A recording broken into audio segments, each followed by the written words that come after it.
The parcel weighed nothing. That was the strange part. Della Ward had carried heavier things than a small sealed box marked Fragile Biological Material SUBLEVL9, Draori Enclave.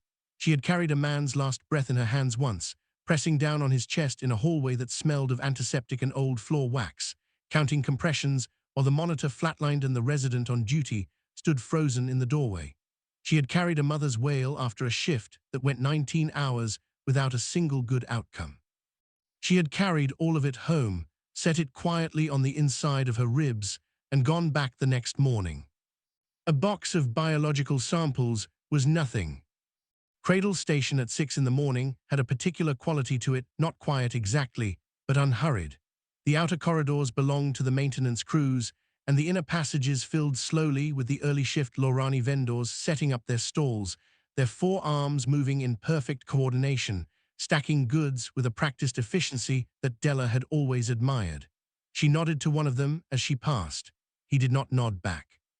Humans were still new enough that most species had not yet developed the reflex of acknowledging them. She did not mind. Her cart was a standard-issue compact Postal Model 7, a flatbed unit with a cracked left wheel that skipped on every third rotation. She had filed a maintenance request 14 months ago.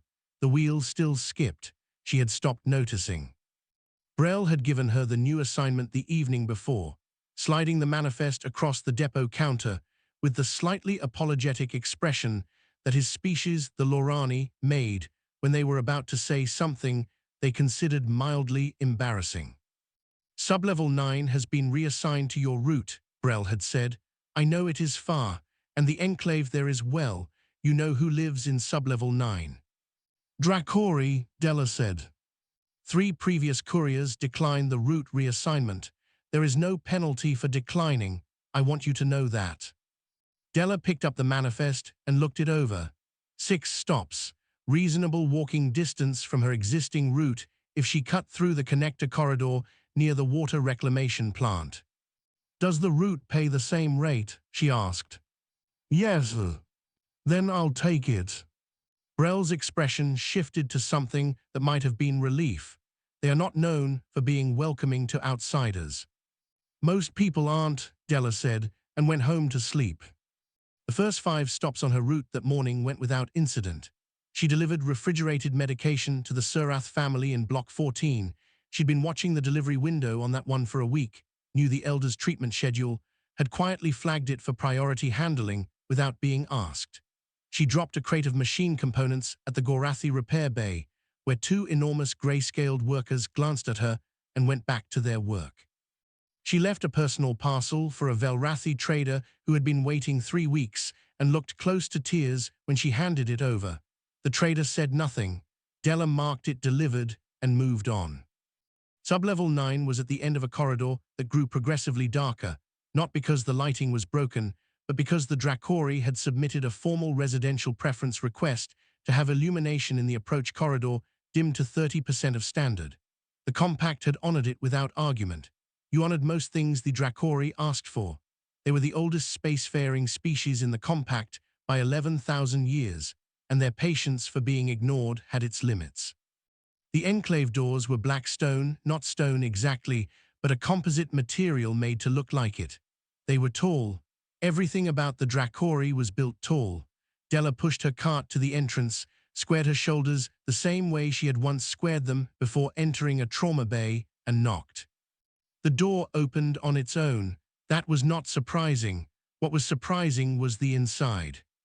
It was not what she had expected. She had expected severity. What she found was a large vaulted space hung with long dark tapestries, dimly lit, smelling faintly of something mineral and old. 3 Draori stood near the far wall.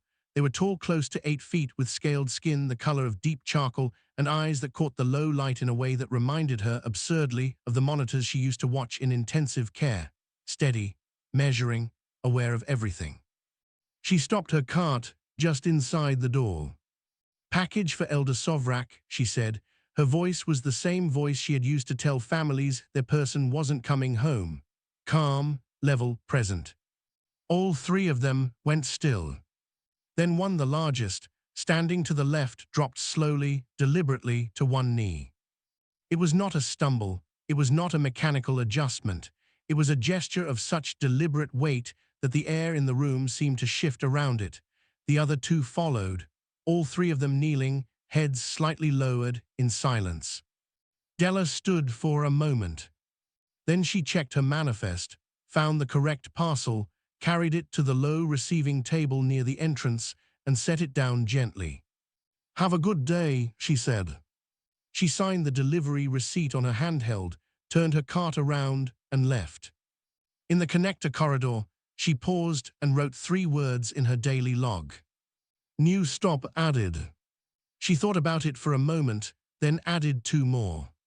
"Quiet good." She pushed her cart toward the water reclamation plant, skipping wheel, counting every 3rd rotation, and went to finish her route. Word traveled differently among the Draori than it did among other species. There were no gossip networks, no social channels, no casual conversations over shared meals. The Draori communicated the way old mountains communicated, slowly, with great weight, and only when something was worth saying. So when Elder Sovrak spoke to the members of the Enclave about what he had felt the morning the human courier walked through their doors, they listened without interrupting, and they remembered every word, and not one of them dismissed it. Within 3 weeks, there were 4 Draori stops on Della's manifest.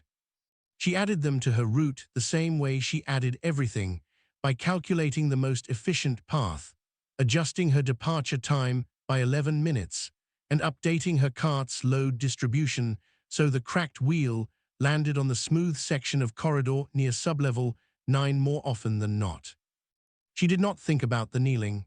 It happened, it seemed meaningful to them, and it was not her place to interfere with how other species ran their cultural practices. She had once worked a shift alongside a Surath medic who refused to touch anything made of pressed alloy for reasons Della never fully understood. She had adjusted. You adjusted. That was the job. What she did not anticipate was Raiden's soul.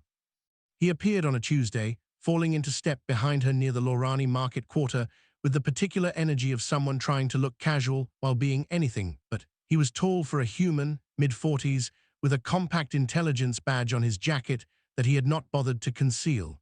His shoes were wrong for the station floor, smooth-soled, meant for offices. They made a faint squeak on every turn. "Ward," he said. She did not slow down. "My shift ends at 1400. If you have a postal complaint, the depot is on level 3. "I'm not here about a complaint."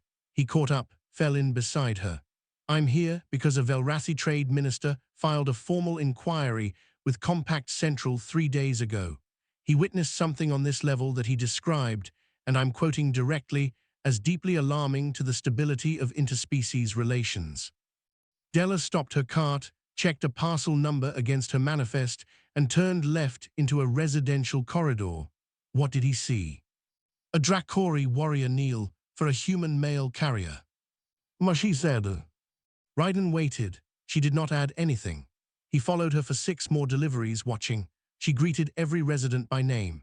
She handed a Velrathi child a parcel and then told the child's mother very quietly that the package had been held in cold storage correctly, and the contents were undamaged despite the 3-week shipping delay. Information that was not on any label, information she had sourced entirely by checking the shipment logs on her own time. The mother's expression shifted into something close to disbelief. Della was already moving. At the Gorassi Bay, she set down a heavy equipment parcel with the careful angle of someone who knew exactly which way the contents were balanced. The Gorassi worker who received it, a broad-shouldered individual named Drath, whose daughter Della had asked about once 7 months ago, gave her the briefest nod. She nodded back and moved on. Raiden took notes. He had several questions, and almost none of them made sense to him once he thought about them. She was not doing anything remarkable. She was delivering mail. Why did it feel like he was watching something he did not have the right vocabulary to describe? He got his answer, partially, 11 days later.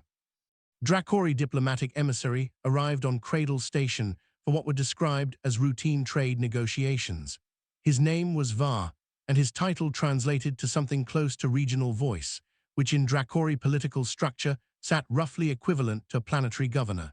He had an escort of 6, a schedule that did not include anything below level 4, and an expression that suggested he found the entire station mildly beneath his attention. They were crossing the main transit corridor, broad, well-lit, busy with the midday foot traffic of a dozen species, when Var stopped. He stopped so suddenly that his escort walked another 3 steps before realizing. 30 meters away, a small human woman in a grey courier uniform was pushing a flatbed cart with a cracked wheel toward the sublevel access ramp. She was looking at her manifest. She had no idea anyone was watching her. Var walked toward her. His escort followed, confused, rearranging themselves around him in a protective formation by instinct. He crossed the 30 meters, stopped 2 feet from her cart, and lowered himself to one knee on the transit corridor floor with the slow, deliberate gravity of a building settling into its foundation. The foot traffic around them stuttered and stopped. A Velrathi merchant walked into a Lorani vendor's stall. A compact official dropped his data pad. Della looked up from her manifest. She looked at Var. She looked at the escort. She looked at the growing ring of stopped, staring people. She looked back at Var. "Are you Enclave Sublevel 9? She asked. He raised his head. His eyes, which held that steady measuring quality she had come to recognize, met hers. "No," he said. His translator rendered his voice as deep and even. "I am not." "I don't have a delivery for you then," she said, not unkindly, "but I hope your day goes well." She pushed her cart around him, down the ramp, and continued her route. Behind her, the transit corridor was completely silent. Raiden's soul stood at the edge of the crowd, notepad open, and wrote nothing. By the time he got back to his office, there were 3 urgent messages from Compact Central. He did not open them immediately. He sat for a while, looking at the blank page in his notepad, thinking about a woman with a cracked wheel on her cart who had not even broken her stride. The chamber, where the Compact held its emergency sessions, smelled of recycled air and old decisions. 47 seats arranged in a curved arc, representing 47 species, and in the center of them, a small raised platform where, on this particular afternoon, Elder Sovrak stood and said nothing for a full 2 minutes before anyone realized he was not about to speak. He was simply letting the silence settle until the room earned the right to hear what he had to say. Earth's seat was occupied by Callum, the diplomatic attaché, who had arrived 40 minutes earlier, having been briefed on Della Ward on the transit shuttle by an assistant reading from a personnel file. He had learned her name, her job title, her hire date, and nothing else that felt useful. He sat with his hands flat on the desk and tried to look like he had expected all of this. Sovrak finally spoke. The Draori did not translate their language in real time. Their translators delivered meaning in complete blocks, like documents handed across a table. What came through the assembly speakers was measured and exact. "You're empathic to grief," Sovrak said. "Not in the way your species use that word, feeling what another feels, sharing the sensation. It is older than that. It is biological. It developed over many thousands of years of war. A soldier who has carried loss and remained uncorrupted by it, who has not become cruel or hollow or hungry for revenge, that soldier will not betray his people. He will not fracture under pressure. He will not make decisions from fear. We learn to find such beings by instinct. We call what we sense the still flame, the burning that does not consume." The chamber was very quiet. "In 11,000 years of space travel," Sovrak continued, "we have encountered 46 other sapient species. In none of them have we found the still flame in the wild. We had come to believe it was theoretical, a measuring point, an ideal to discuss, not a thing that actually walked and breathed." Callum heard his own pulse. Then a human came to our door with a parcel. The silence that followed was different from the silence before. It had weight in it. A Velrathi council member broke it first. "You are saying one human woman carries enough grief to register on your biological senses." "I am saying," Sovrak replied, "that she carries more grief than any living being we have ever been in proximity to. And she carries it without bitterness, without collapse, without transferring it onto others as anger or despair. She carries it the way a good structural wall carries the weight of a building, completely, invisibly, and without complaint. Callum leaned toward his assistant. "Does it say in her file what she did before the postal service?" he whispered. The assistant scrolled, went still, handed the pad to Callum. He read trauma nurse, 9 years, a mass casualty event, 40% patient loss in a single month, no leave taken, resignation letter 2 years later, 1 sentence long, I think I need something quieter for a while. He set the pad down. Ryden's soul was not in the chamber. He had the same information Callum had, but he had found it himself the night before at his desk, going through her employment history for the 3rd time looking for something that would make this simpler to explain. He had not found anything simpler. He had found a record of a woman who had absorbed the worst of what her species went through and kept moving, and had been doing so quietly for so long that no administrative system had ever thought to flag it. He went to find her instead. She was in the postal depot, sorting the next morning's load. She looked up when he came in, registered his expression, and set down the parcel she was holding. He told her what Sovrak had said, all of it. He used plain words because the situation did not benefit from careful phrasing. She listened without moving. When he finished, she was quiet for a moment. Then she said, "Will any of this affect my route?" He stared at her. "I have 17 deliveries tomorrow," she said. 2 of them are refrigerated. The Surath Elder in Block 14 has a treatment window at 9 in the morning, and if the medication is late, it creates problems. I need to know if any of this is going to slow me down. "Della," Ryden said, his voice came out differently than he expected. They are saying you might be the most." "I heard what they said," she told him. She was not unkind. She was also completely steady in the way she was always completely steady, which was the thing no one had noticed until an ancient species decided to kneel for it. "What I am asking is a practical question. Is there anything I need to do differently tomorrow?" He did not have an answer for that. He opened his mouth, closed it. She picked up the parcel she had set down and returned to sorting. "You can see yourself out," she said, not harshly, just the way she said most things as a fact, delivered cleanly without waste. Ryden walked back through the depot corridor to the main level. He stood in the transit corridor for a while, watching the evening crowd move around him. He had worked in intelligence for 16 years. He had assessed threats, evaluated anomalies, and written reports that changed policy. He had absolutely no idea what to put in this one. He started with the only thing he was certain of. "Her deliveries," he wrote, "are always on time." The news moved through the compact the way bad weather moved through a pressurized hull, finding every gap, filling every space it could reach. By the 3rd day after the assembly session, there were official reactions from 9 species councils. By the 5th day, 14. By the end of the week, Della had received 6 formal offers of employment, 2 ceremonial invitations, 1 request to appear in a Velrathi cultural documentary, and a hand-delivered letter from Earth's diplomatic office informing her that she had been selected to serve as humanity's cultural ambassador to the Galactic Compact. Effective at her earliest convenience. She sent back a short reply. It said, "Thank you for the offer. I am happy where I am." The diplomatic office sent a longer letter. She sent back the same short reply. The Velrathi were first to move in person. A trade representative named Ossel arrived at the postal depot one afternoon with a small team and a prepared speech about cultural synergy and economic opportunity. He was polished, persuasive, and accustomed to getting what he wanted from negotiations.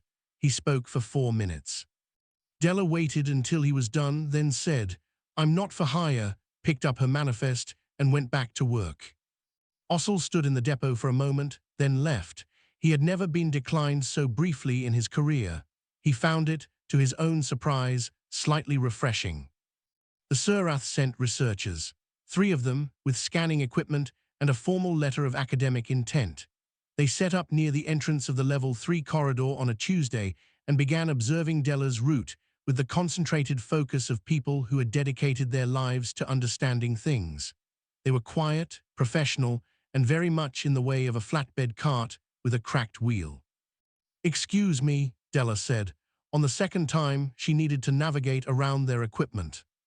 "They moved," she continued. By the end of the week, the lead researcher had written 4 pages of notes and was privately beginning to wonder if the most significant data point was not what Della was, but what she wasn't, which was performing. She was not aware of being studied, or if she was, she did not change. The researcher had spent 30 years studying behavioral responses and had never encountered a subject so completely indifferent to observation.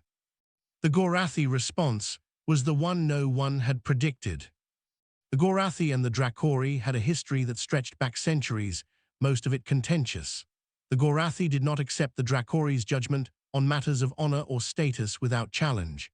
So when a Gorathi council member publicly stated that the Draori's reverence for a human mail carrier was sentimental nonsense dressed up in ancient tradition, it was treated by most observers as the beginning of a significant political dispute. The Gorathi sent their own assessor. His name was Barak, and he was a senior member of their warrior caste evaluation council. He was large, deeply unimpressed with most things, and carried the demeanor of someone who had personally found most beings across the galaxy lacking. He watched Della's route for 2 days. He said nothing to her and nothing to anyone observing him. On the evening of the second day, when Della was returning her cart to the depot, Barak was standing in the corridor. He waited until she passed him. Then very quietly, without stopping her or making any announcement, he lowered his head in a motion that his own cultural scholars would later spend considerable effort describing in exact terms. It was not a kneel. It was older than a kneel, a Gorathi gesture that had not been recorded in active use for over 4 centuries. It roughly translated to, "I see you, one who endured what should not be endured." Della did not notice. She was checking her delivery log for errors. What she did notice, about a week later, was the letter from the Compact Oversight Committee informing her that a petition had been submitted to reclassify her as a diplomatic asset of significant political sensitivity, which would reassign her under direct Compact administrative authority and effectively end her postal employment. She read the letter twice. Then she went to her small desk, opened the Compact labor statutes on her data pad, and began writing a grievance. It took her 3 evenings. She cited 17 separate labor statutes. She documented procedural violations in the petition process, referenced 3 precedent cases from the Compact's own administrative record, and concluded with a single paragraph noting that her work performance had no documented deficiencies, that her route completion rate was 100% over 4 years of employment, and that the reclassification appeared to be motivated by political convenience rather than any legitimate administrative purpose. The legal officer who received the grievance read it twice. Then he looked up the labor statutes she had cited. They were all real. They were all accurately cited. Her argument was, on every point, correct. He forwarded it to the tribunal with a note that said simply, "She's right." The tribunal hearing lasted 40 minutes. Della arrived in her postal uniform with her daily manifest in hand because she had 17 deliveries after and did not intend to miss them. She answered every question directly, without elaboration or emotion. When the chair asked if she had any final statement, she mentioned the live culture samples in Parcel 7 Gamma that expired in 6 hours. The tribunal ruled in her favor on all counts. The Draori enclave sent a formal gift that evening, an artifact from their homeworld, a small carved object of considerable age and cultural weight. Della thanked them in writing, placed the artifact on her shelf, and went to bed at her usual time. On the shelf, the ancient Draori object sat beside a cracked ceramic mug that said St. Agatha's Hospital Trauma Unit 10 years in faded letters. Nobody saw that part, but it mattered anyway. Rain on Cradle Station was simulated a scheduled misting cycle in the habitat sectors that the Lorani had requested during the station's original design, because their home world had seasons and their biology missed them. It ran every 11 days, lasted 40 minutes, and most species on the station had learned to simply accept it. Della liked the misting cycle. She took her route through the habitat sectors on those days and let it run over her uniform and her hair while she worked, and she felt, for exactly those 40 minutes, like she was somewhere that had weather. This was a misting day. She was halfway through her route. The Surath family in Block 14 had a daughter named Fen, 7 years old by human counting, small even for her species, with the large pale eyes that young Surath had before their adult pigmentation came in. She had been sick for 3 months. Not dangerously, but persistently, the kind of illness that sat in a child and made her smaller, quieter, less present in her own life. Della had not been asked about any of this. She had simply noticed, over many deliveries, the pattern in what the family ordered, the type of medication, the supplement compounds, the timing of reorders. She had cross-referenced the shipping priority options available through the postal system and had been quietly selecting the fastest cold chain routing for every one of their medical deliveries for 8 weeks. It cost the family nothing extra. It cost Della 15 minutes per week in rerouting paperwork. Fen was sitting at the apartment entrance when Della came with that morning's parcel. She looked up, and her expression did the thing that sick children's expressions sometimes did when they saw the same familiar face. It settled, just slightly, like something in them relaxed. Della handed her the parcel.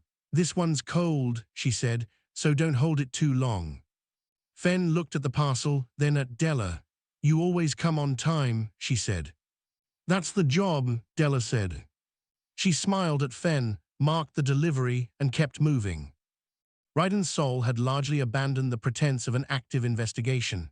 He had filed 2 interim reports with compact intelligence that were both technically complete and substantially empty of conclusions, because he did not know how to write the conclusion he kept arriving at, which was, there is nothing to investigate.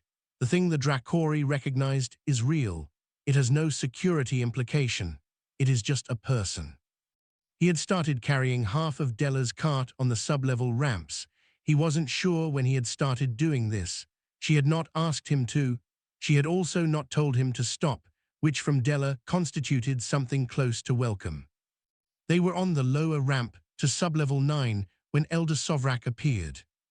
Not in any formal capacity, he was simply there, in the corridor, as if he had been passing through.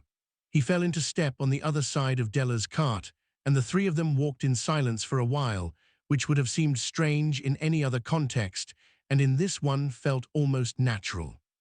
Eventually, Sovrak said, "Does it not crush you?" Della kept walking. She thought about the question the way she thought about most things, not quickly, but honestly. "Every day," she said, "I just don't put it down." Ryden kept his eyes on the corridor ahead. "That is the still flame," Sovrak said. "Most beings, all beings we have encountered, eventually put it down. They have no other choice. The weight becomes unbearable and they set it somewhere. Some become angry, some become distant, some simply stop feeling. This is not weakness, it is survival." He paused. "Why do you not?" Della was quiet for a moment. "Because it belongs to them," she said. "The people who gave it to me, a woman who lost her husband on the table, a kid who didn't make it through the night. They don't get to have their grief put down somewhere because I found it inconvenient. It's not mine to drop." Sovrak stopped walking.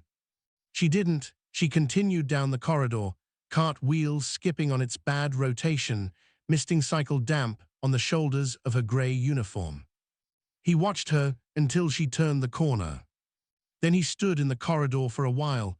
Ryden stood beside him. Neither of them said anything.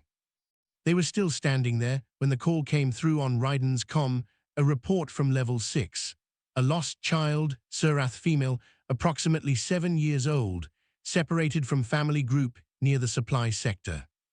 He relayed it immediately, then both of them moved toward Level 6.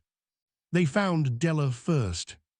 She had come through the supply sector on her route and found the child herself huddled in an alcove between 2 storage units, completely silent, because Surath children were taught not to cry in public. The child was shaking slightly. Her eyes were very large and very frightened. Della was sitting cross-legged on the corridor floor in her postal uniform, lunch container open in her lap. She was eating her sandwich with the unhurried ease of someone who had nowhere to be, even though she had 6 more deliveries. She was not speaking, she was just there. The child was watching her. After a little while, Della held out half the sandwich. The child took it. They ate together on the corridor floor. After another few minutes, Della asked very gently, "Can you tell me your name?" The child told her. It took 40 minutes to find the family. Della was late to 3 deliveries. She filed an incident report when she got back to the depot. Under reason for delay, she wrote, "Passenger assistance." Ryden read the report later that night. He sat at his desk and looked at those 2 words for a long time. Passenger assistance. As if it were routine. As if sitting on a cold corridor floor and sharing your lunch with a frightened child until she trusted you enough to give you her name was simply part of the service. As if the weight of that, the weight of every version of that, across years, was just something you carried quietly and then went back to work. He closed the report. He did not add anything to it. Some things did not need annotation. 6 months is not a long time in galactic terms. The Draori homeworld had standing traditions that predated most compact member species by several thousand years. The Velrathi had trade agreements still operating from contracts signed before Earth had telescopes. The Gorathi kept a warrior honor code that had not been revised since before humans discovered fire. By the scale of these things, 6 months was a breath, barely a pause between moments. And yet, Della's manifest had grown. Not officially, her route was the same route it had always been. But quietly, one by one, every species enclave on Cradle Station had added themselves to her delivery list. She now covered all 19 resident groups. Her departure time had moved to 5:40 in the morning.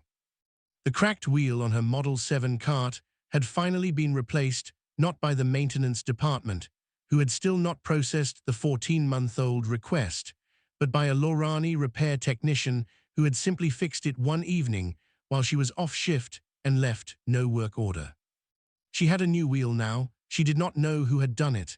She had left a note at the Lorani depot counter that said, "Thank you, good work." The technician had kept the note.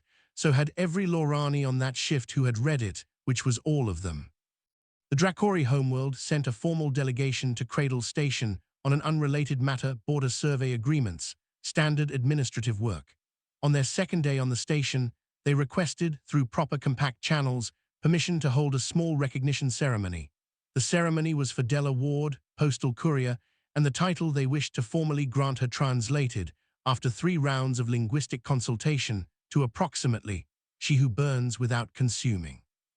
The archivists who prepared the background documentation noted 2 things. First, the title had never before been given to anyone outside the Draori species. Second, it was traditionally awarded posthumously. In 11,000 years of recorded Draori history, no one had received it while still alive. Della received the formal notification letter on a Wednesday. She read it during her lunch break. She wrote a thank you note on station stationery that evening in her careful handwriting and submitted it through the standard compact postal system the next morning. It arrived at the Draori Cultural Delegation Office 2 days later. The archivists catalogued it as a sacred document. They placed it in a preservation case. They sent a copy to the homeworld. She did not know any of this. Callum, Earth's diplomatic attaché, gave a speech at the compact reception held to mark the first anniversary of Earth's full membership status. It was a reasonable speech. He had worked on it for 2 weeks. It touched on cooperation, shared values, and the promise of Earth's continued contribution to the compact community. Nobody in the room was particularly moved. Afterward, a Surath elder approached him not to discuss the speech, but to ask where the human courier was. Was she not attending? Callum said he was not sure. The elder looked mildly disappointed and drifted toward the refreshment table. A Velrathi council member asked him the same question 20 minutes later, then a Gorathi cultural liaison, then one of the Draori delegation members who phrased the question as, "Is the mail carrier present?" in a tone that made it clear this was the only thing about the reception he had come to find out. Callum had to admit that he had still, after 6 months of her name being the most discussed human in the compact, never met Della Ward. She was, at that moment, in the postal depot, finishing her route logs. Ryden Sol submitted his final case report on a Thursday. It was 12 pages long, which was brief by intelligence department standards for a matter that had generated as much political activity as this one had. 14 of the 47 compact species had submitted formal policy inquiries. 3 academic institutions had launched research programs. A Gorathi warrior school had quietly revised its educational curriculum to include, for the first time in 4 centuries, a section on the study of endurance. None of this had required any action on Della's part. She had simply continued doing her job. The conclusion section of Ryden's report was one sentence. There is no security concern. There is only a woman doing her job better than most species thought was possible, and a galaxy that was not prepared for what that looks like. His supervisor read the report twice and approved it without changes. She had no changes to suggest. On a Friday morning early, the corridors of Cradle Station were still half dim when Della started her route. She moved through the quiet halls with the ease of someone who had learned every unevenness in the floor, every draft from every ventilation grate, every light that flickered 2 seconds longer than it should. She knew this station the way she had once known her hospital, not as a building, but as something alive. She came to the Draori enclave on sublevel 9. The guard on duty was young, barely trained, by the look of him scales still bright with youth, movements slightly uncertain. He had been on this post for 2 weeks. He had been told about the human mail carrier. He had not quite believed what he was told until now. He saw her push open the door. He saw her check her manifest. He began to lower himself toward the floor. She held up one hand. "You don't have to do that," she said. He hesitated. She gave him a small nod, the same nod she gave the Lorani vendors in the morning, the same nod she gave Fen in Block 14, the same nod she had given 1,000 people across 1,000 shifts when words were not the right tool. Then she took his parcel from the cart and held it out. He took it. She turned and pushed her cart back through the door and into the corridor. The young guard stood for a moment. He looked at the parcel in his hands. He looked at the door, slowly swinging shut. Then he knelt. Not because he had been told to, not because tradition demanded it in that moment. Because he had looked at her, truly looked, the way his species had always been able to look, and he had felt it. The weight, the immeasurable, unbroken, quietly burning weight of a life spent holding what others could not. She who burns without consuming. In the corridor outside, Della pushed her cart toward the next stop on her manifest. The new wheel rolled smoothly. No skip, no catch. She noticed this, the way she noticed most things without making much of it. She just kept moving. No one noticed the human mail carrier. Not at first. And by the time they did, the galaxy had already begun, very quietly, to change.